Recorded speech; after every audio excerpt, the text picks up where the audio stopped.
Hey, welcome. Today we're diving into something truly fascinating, a really ambitious framework that tries to connect some of the biggest ideas out there. It's called Panpartisan. So let's just start with a huge question.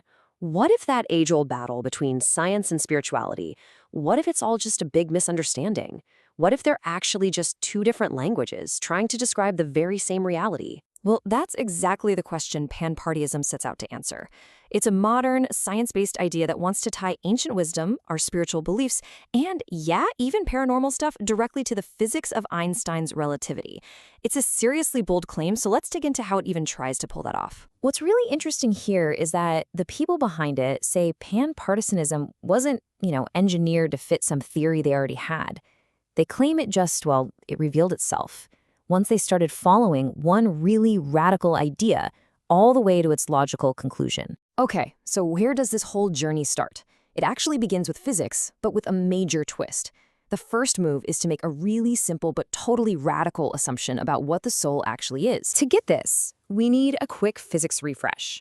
For centuries, we all lived in Newton's world, where time was like a universal clock, just ticking away at the same speed for everybody, everywhere. But then Einstein came along and just blew that wide open. He said the only thing that's truly constant is the speed of light, which we call c. Everything else, even time itself, is relative. Now, I know that sounds weird, right? But think about it like this. If you swing a tennis racket at 20 miles per hour and you hit a ball coming at you at 50, the ball's going to fly back at 70. Simple math. But light doesn't play by those rules. If you have a mirror on a race car going 100 miles an hour and you shine a light at it, that light doesn't bounce back at light speed plus 100. It bounces back at exactly light speed, c. How is that possible? Well, because for that moving mirror, time itself literally slows down just enough to keep the speed of light the same for everyone. It's a wild effect called time dilation. And this leads to a conclusion that will just melt your brain. As you get closer and closer to the speed of light, time slows down more and more. The actual physics equations show that if you could hit light speed, your own personal clock would stop. And from your point of view, all of time, the whole history and future of the universe, it would all happen at the exact same moment. Everywhere, all at once. So here's the kicker, the really crucial point. What has zero mass? According to Einstein's famous E equals mc squared, anything without mass has to travel at light speed. And this is that radical assumption panparticism makes. If the soul is real but immaterial, then it must have zero mass. And if it has zero mass, it must exist at light speed, c, seeing all of reality, past, present, and future, simultaneously. This is the whole idea of the relativistic soul. So, if the soul sees everything all at once, how does that square with our reality, where time feels like this slow, one thing after another kind of deal? Well, to connect those two, panparticism lays out a model for how existence is structured. Think of it like a ladder of reality, built out of dimensions. Let's just build reality together, step by step. You start with a zero-dimensional point, a dot. Now, if you stack an infinite number of those dots, you get a one-dimensional line. Okay, now stack an infinite number of lines, and you get a two-dimensional plane, like a sheet of paper. Then you stack an infinite number of those planes, and boom, you get the three-dimensional space we all live in. But it keeps going. An infinite series of 3D moments, or nows, creates a four-dimensional timeline. That's our past, present, and future. And what happens when you stack an infinite number of those timelines? Every possible choice, every different outcome, you get a five-dimensional multiverse. I love this metaphor for thinking about the two perspectives. Our physical bodies, since it has mass, is like a needle moving through the fabric of space-time. It just experiences one stitch at a time, this single linear thread of life. But the soul, because it's massless, is like the eye of the artist who can see the entire tapestry at once, the whole 5D multiverse, with every single thread and every possible pattern, all visible in a single instant. This idea of a shared higher dimensional reality has some pretty profound implications. So let's look at how panpartism uses this whole structure to suggest a deep, fundamental unity between all people and even all our belief systems. And here is the absolutely stunning conclusion of that whole idea.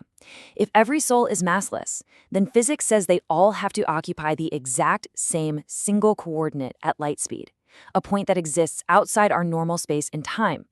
This means technically there's only one unified consciousness. You, me, everyone. We're not really separate.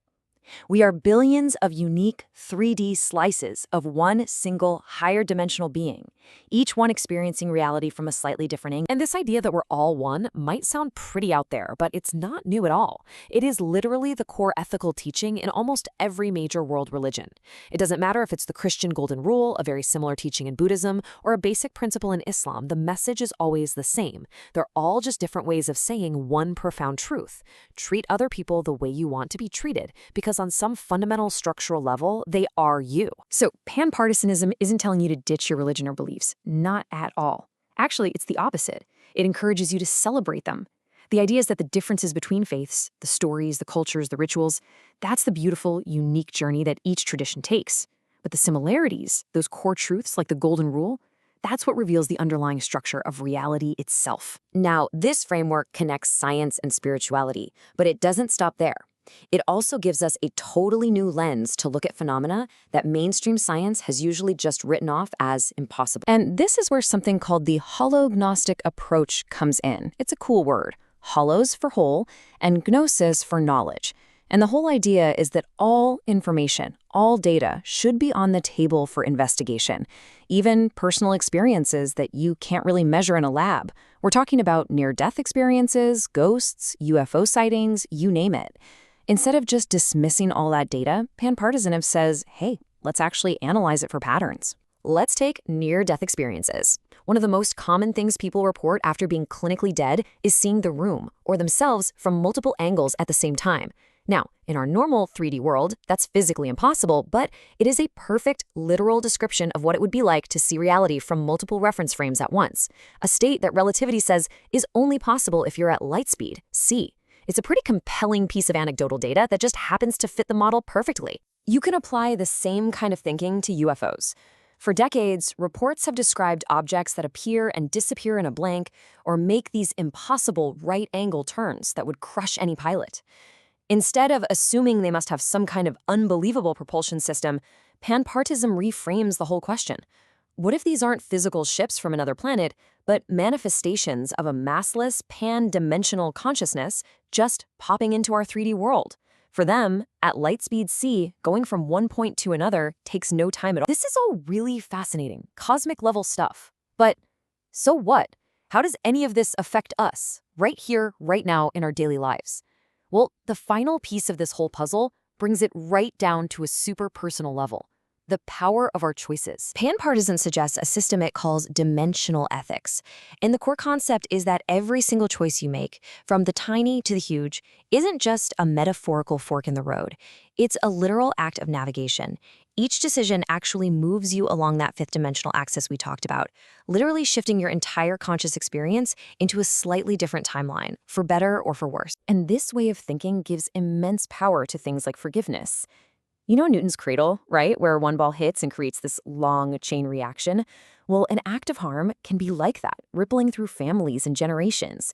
Panpartism suggests forgiveness isn't weakness. It's what it calls dimensional activism.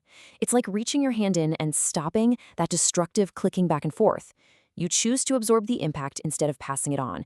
And in doing so, you shift everyone involved into a brand new timeline where that cycle of pain is over. The collective power here is just mind-boggling. Get a load of this number. 30 trillion.